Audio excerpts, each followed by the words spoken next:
There is nothing that this time-space reality can have inspired within you that is now a desire that you can't experience fully. Nothing that you want cannot be. It all has the ability of becoming. In fact, and most of you don't like hearing this, it is mostly already become, because everything that manifests becomes a vibrational reality first, and that's far and away the most creative juice. By the time it has become vibrationally and is in your vortex where the larger part of you is, we'll talk about that, it's a done deal. It is. But our physical friends say, well, it seems more like a pipe dream to me, in every sense of the word. It doesn't feel real to me, Abraham. I can't see it yet. I can't hear it. I can't smell it. I can't taste it. I can't touch it. How dare you call my dream a reality when I can't see it and no one else can see it either? And we say, well, we have the advantage of being able to interpret vibration, and we also have the advantage of knowing that everything becomes a vibrational reality before it is manifested, and that coming into the vibrational reality is the big deal part of it. And the very small deal part of it is once it is in the vibrational reality, then manifesting it is simple. It's so simple. There's just one very slight, very simple, maybe not so easy for you until you practice it a little bit, but very simple thing for you to do. You have to become a vibrational match to your own desire, which means you have to believe it. You have to feel it. You have to know it. You have to feel good about it. You cannot doubt it. You can't have negative emotion about it. You can't worry about it. You can't wonder if it's possible. You can't fear that it won't come to be. You can't be more of a vibrational match to its absence than its presence, and ever have its presence show up for you. And you say, well, that sucks. Because how do I feel its presence before I see its presence? And we say, that's the flawed premise that will trip you up thing after thing after thing. So often humans are offering their vibration in response to what they observe. So if you observe something and then you are giving your attention to it on a pretty regular basis, through your observation of it, you train your vibration into that frequency, and then it manifests in your experience. But if you say, but I need to see it before I can believe it, we say, then it cannot come for you. You've got to figure out how to believe it before you see it. You have to figure out how to believe in the vibrational version of it and feel so good in focusing on the vibrational version of it that you train your frequency into alignment with the vibrational version of it. And when there's no gap between what you think and what you want, it'll manifest all over the place. People watching you will say, what magic button did you push? And you'll say, I pushed the button of belief. I got into the vortex. And they'll say, how did you do it? How did you come to believe something that wasn't already evident in your experience? And you say, well, I looked at things that were in my experience and I convinced myself that this too could be. Or I looked at others who I knew at one time weren't experiencing it that now are, and I convinced myself that this too can be for me.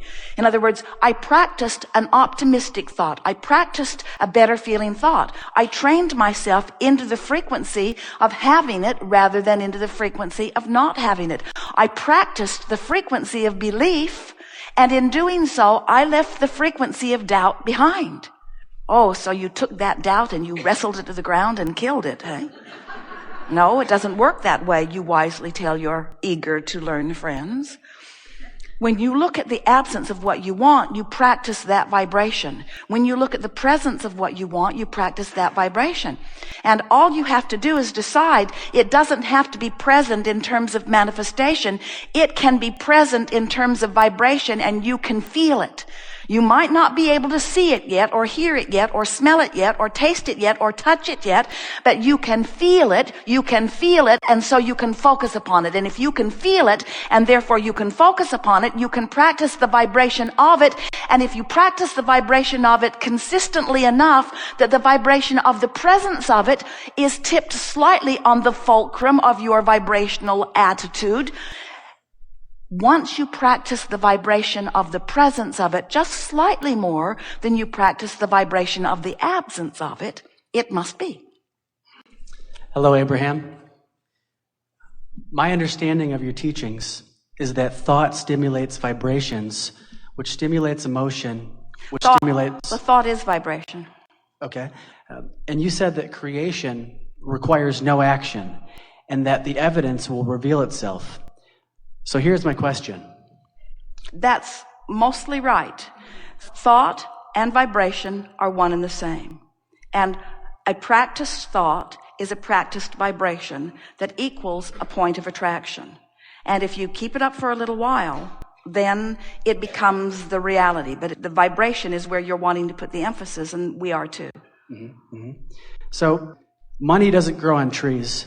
It only comes from other people.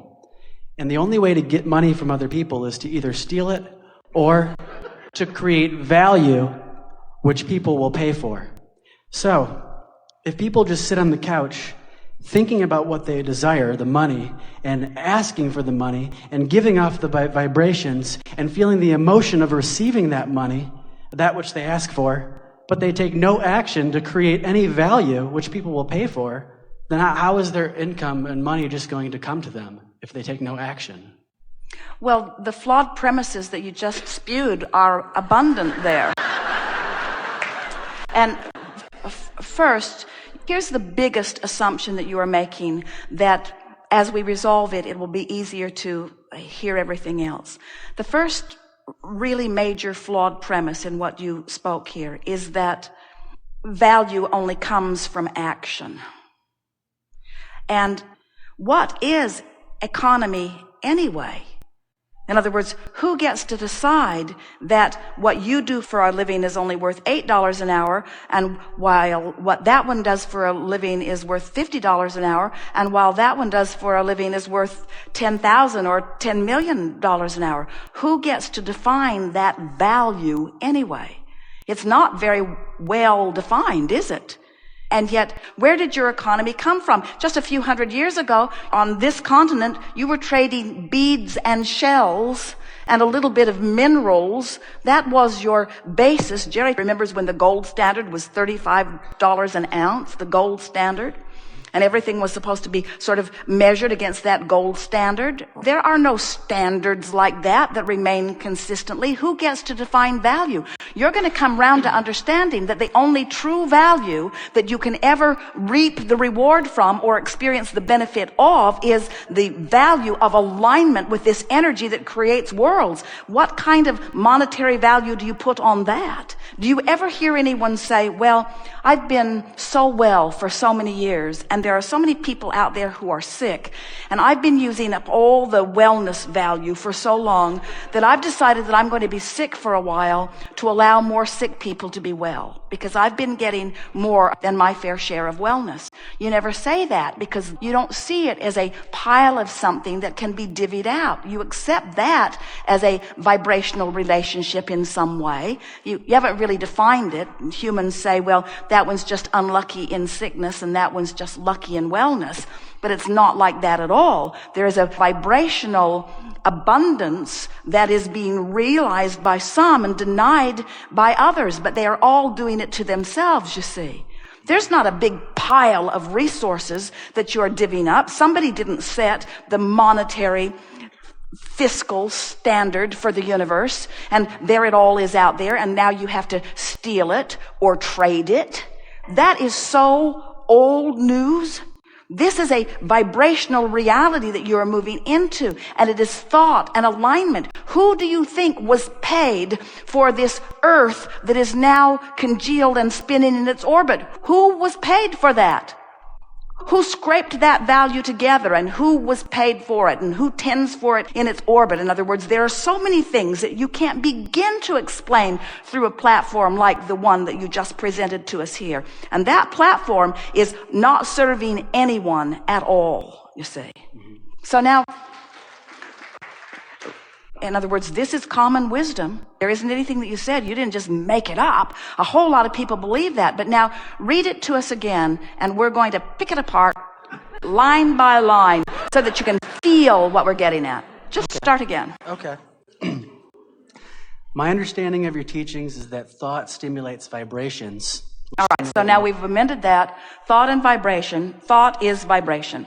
And law of attraction brings more thought to it. So when I think this thought and I hold the frequency of it for as little as 17 seconds, another thought like it is going to join it. And you're calling that stimulation of thought. And we say yes. When you keep a vibration going, law of attraction is going to make it bigger and bigger and bigger. Whether it's something wanted or unwanted, it will get bigger by focus to it. And so you don't have to do anything. You can just sit You have to focus. sit in a chair and focus like this. And money's going to come. But wait. Don't get there too soon. Focus is doing something. Focus is harnessing the energy that creates worlds. In other words, that's like saying, you don't have to do anything. You just have to focus. And then the world will come into being. Somebody did something. Somebody did something. Somebody focused. Focus has value. You can sit and focus out of the vortex and your life won't change at all. You can sit and focus in the vortex and your life will change magnificently. The power of your mind is the only power that matters, and all the other stuff you do is just for the pleasure of enhancing what you've really done with your mind. And all the real power is the focus. And for you to call that nothing could not be further from accurate. Okay. All right. Okay. We are enjoying this. We want you to enjoy it too. I'm loving it. Very much enjoying. Okay, so continuing, most people would like enough passive income, but it's not about the action that you offer. It's about the alignment with the dream. It's about the alignment with the real resource. We're talking about tapping into the energy that creates worlds and flowing it through your experience. And a really good place to start is to look around at the vast differences in the way people are living their lives. The people that are working the hardest in terms of action are receiving the least. And the people who are working the least are receiving the most. How do you reconcile that? Most don't. Most just say that sucks. Most just say there's injustice. Most just say, let's take the pie and split it up again. Let's take the pie and split it up again. Let's take the pie and split it up again. And it does not matter how many times you split that pie up. It will move into the vibrational places where law of attraction puts it. In other words, you just can't orchestrate it through action. It is a vibrational attraction or allowance that it is all about. Continue just a little bit. We have 2 minutes. Okay. So people want this income, I believe, so that they can be free to express their creativity and fulfill their deepest desire. People want it so that they will feel better. You say they want it so that they can satisfy this and this and this. What they want is alignment, and alignment brings money. And what you're saying is they want the money so that they can then observe alignment, and we say they want the alignment which will bring the money. What they want is the alignment. What you want is to be in love. What you want is to take a walk and feel your heart soaring. What you want is for music to move through your body. What you want is to be alive and brilliant and have good timing. What you want is to be clever. What you want is to love. These are the things that you want. What you want is alignment. All the other stuff is irrelevant. And when you go for alignment first, then all the other trappings have to fill in around it. It is law. Okay. So the point of the whole entire question is just simply trying to understand how you can create what you desire without taking physical action. And what we're saying is you've already created it with all that you've been living, and it's waiting for you, offering a signal, and all you have to do is hone in on that signal. And you can tell when you're honing in because you're feeling better, and you can tell when you're getting closer because you're feeling lighter, and you can tell when you've really honed in because you believe, and you can tell when you consistently honed in because you just know life is good, and you just know you're stable, and you just expect it to be good. And now you're moving through life doing the action which is delicious, doing the action that supports your knowledge of well-being. In other words, you'll get tuned in and you won't cease to act. We promise you, when you're tuned into the energy that creates worlds, the inspiration to call this person and go there, the inspiration will flow through you. You'll be the busiest, most active person that you've ever known in your life.